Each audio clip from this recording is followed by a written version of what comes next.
네, 다음으로는 네 번째 준비한 내용입니다. 10월 고용 보고서에 대한 리뷰인데요. 숫자가 실제로 좀 혼재돼 있기는 하다라는 겁니다. 일단 딱 봤을 때는 탄탄하게 나왔어요. 고용이 예상보다 높게 나왔죠. 20만 예상인데 26만 1000. 시간당 평균 임금도 전월 대비 예상이 0.3인데 0.4. 전년 동월 대비로는 똑같습니다. 4.7 예상인데 4.7.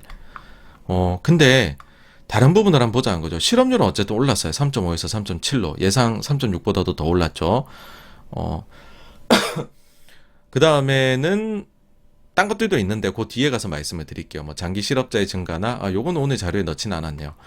아니면은 가계 대상 조사 요게 조금 뭘 말을 많이 할 게 있습니다. 그 다음에 뭐 하여튼 요거 뒤에 가서 말씀을 드릴게요. 어쨌든지 간에 그랬거나 저쨌거나 헤드라인 숫자가 좋다.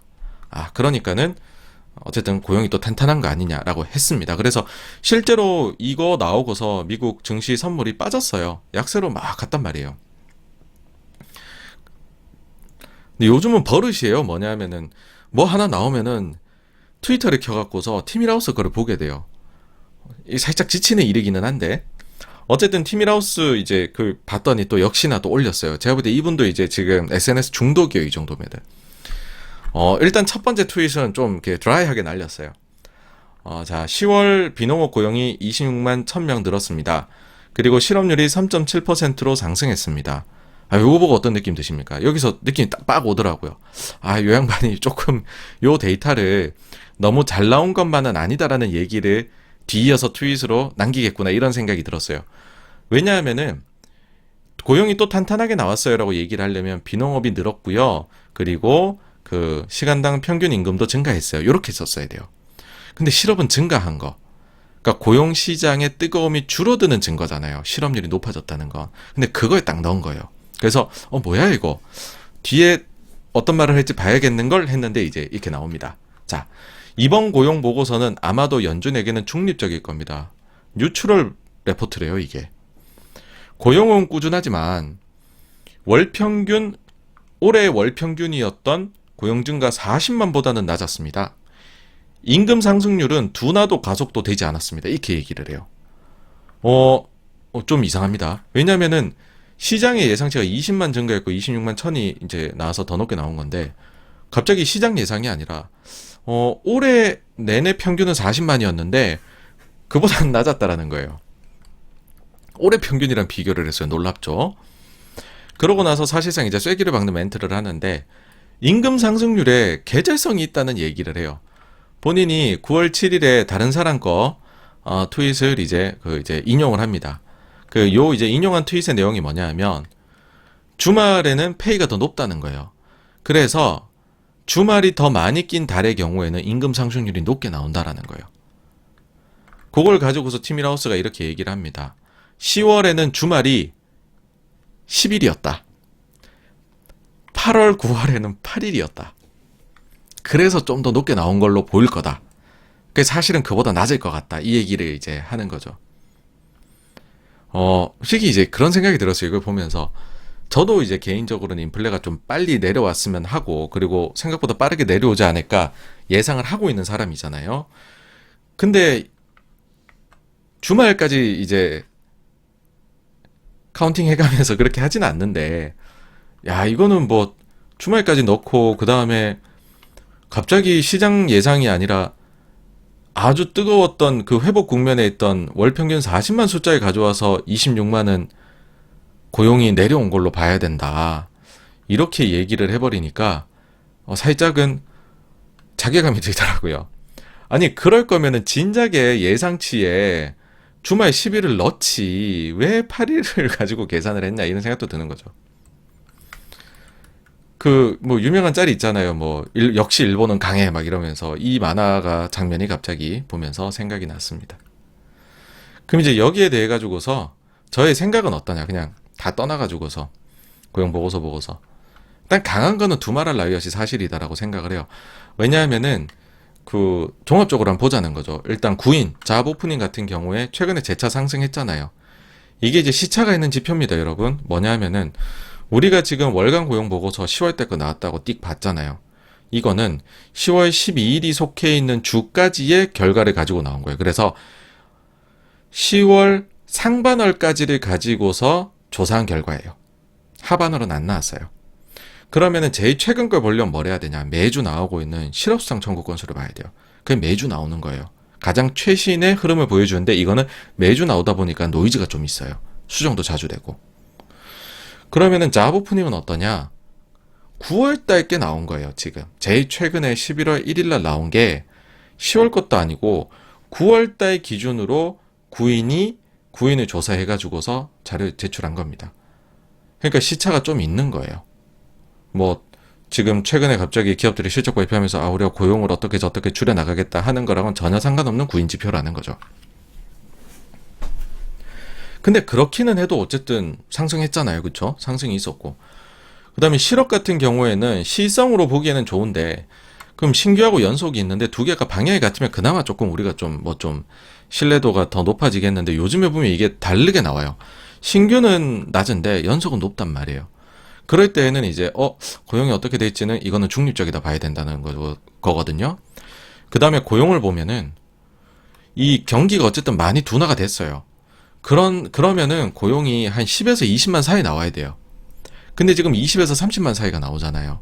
그러니까 이건 절대적으로 일단 높은 숫자는 맞아요.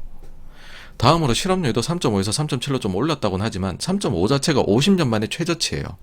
그거보다 0.2가 올랐어요. 그러니까 실업률도 낮다고 봐야죠. 노동 참가율도 잘 안 올라오는 거는 그러면은 노동시장에 사람들이 안 돌아오니까는 노동시장 더 타이트하게 만드는 거잖아요. 그러니까 강하게 나온 거는 사실이다. 그것까지 우리 이렇게 무시하지 말자는데 근데 이제 무시하기로 했어요. 지금 제가 보니까 이미 무시를 하기로 했어. 이거는. 그래서 다음 주가 더 웃길 것 같긴 한데, 네. anyway, 네.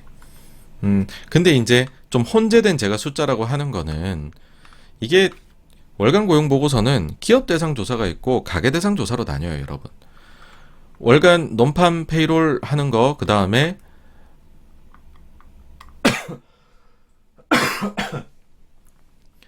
논판 페이롤 요거 절대 숫자 나오는 거는 기업 대상 조사고요. 그 다음에 실업률이니 참가율이니 그리고 임금 올라가는 거나 이런 것들은 가계 대상 조사입니다, 여러분. 근데 이 양자 간에 차이가 올해 들어와서 좀 많이 발생을 하고 있어요.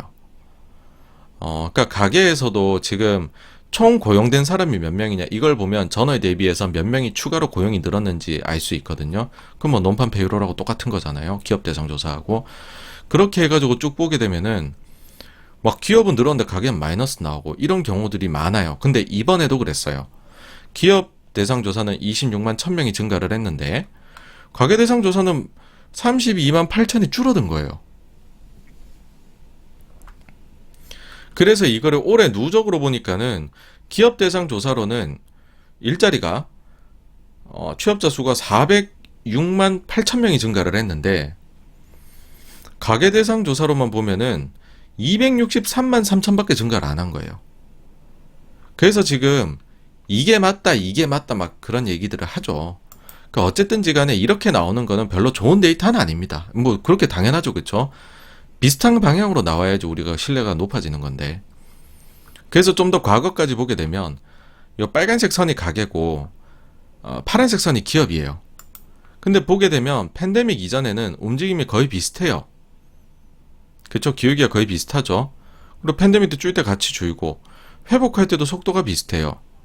그러고 나서 조금 슬로우한 구간이 있긴 하지만은 그 다음 좀 캐치업을 하죠. 지금부터가 웃긴 건데 올해 3월부터 가게는 증가한 게 없어요. 개걸음하고 있죠. 기업만 혼자 늘어나요. 이 갭이 굉장히 벌어지고 있습니다. 그러니까 여기에 대해 가지고서 의문이 계속 사람들이 남아있는 거고 그러다 보니까는 진짜 되게 좋은 건 맞을까? 혹시 우리가 잘못된 걸 보고 있는 건 아닐까? 그런 의문들이 있는 거죠. 그래서 고용 쪽에 대해 가지고서는 이게 약간 귀에 걸면 귀걸이, 코에 걸면 코걸이가 남아는 있어요. 이렇게. 그 다음 가계 대상으로 해가지고서 실업자도 보게 되면 되게 우리가 좋다는 얘기들이 많이 하는데 최근에 보게 되면은 좋으면 실업자 계속 줄어야 되잖아요. 근데 실업자가 뭔가 이 바닥에서 더 이상 이제 3월부터 안 줄어들고 있습니다. 왔다 갔다 하고 있어요. 그러니까 이제 이런 것들을 보는 사람들 입장에서는 야, 그 고용이 막 그렇게 좋은 건 아닌 것 같은데 이런 얘기하는 거죠. 다음으로 임금 상승률도 뭐 어쨌든 살짝 떨어졌고 전월 대비는 뭐 요번에 올라간 거긴 하지만은 뭐 요 레벨들 대비해서는 좀 내려온 거 아니냐 뭐 이런 얘기도 하는 거죠. 그리고 이제 사실 그런 생각도 들어요. 임금 상승은 원래 좀 후행적입니다. 그래가지고 인플레가 높게 나온 해 다음에 임금 상승률이 높은 건 어떻게 보면 되게 당연해요. 그래서 이제 그런 말들을 비난하는 사람들은 연준을 최근에 그런 얘기 한 거거든요. 아니 그거 몰랐냐. 인플레 그러니까 집값 올라가면은 후행적으로 렌트비 오르듯이 인플레 올라가면은 후행적으로 임금이 올라가는데 근데 거기에 맞춰서 정책을 짜는 건 아니지 않느냐. 그건 후행 지표인데 그냥 심플하게 물가 보고 짜라. 그런 얘기 하는 거거든요. 그거 보고 하고 그래야 니네가 오버 타이트닝을 안 한다. 그 실수를 줄일 수 있게 된다. 그런 얘기를 하는 것이죠. 뭐 어쨌든 네. 그래서 그 고용 쪽에는 뭐 일단 무조건 강하다고 말해야 되는 거는 사실이다. 근데 지금 티밀하우스는 방향타를 돌렸다. 중립적인 걸로 얘기를 했다는 거고 뭐 그래서 굳이 따져들면은 실제로 지금 좀 내부적으로 논란이 될 만한 숫자가 있다. 요 정도로 정리를 해볼 수가 있을 것 같습니다. 네. 그래서 여기까지가요. 고용보고서에 대한 내용이었고요. 다음으로 오늘의 마지막 주제죠. 마지막 주제로 넘어가도록 하겠습니다.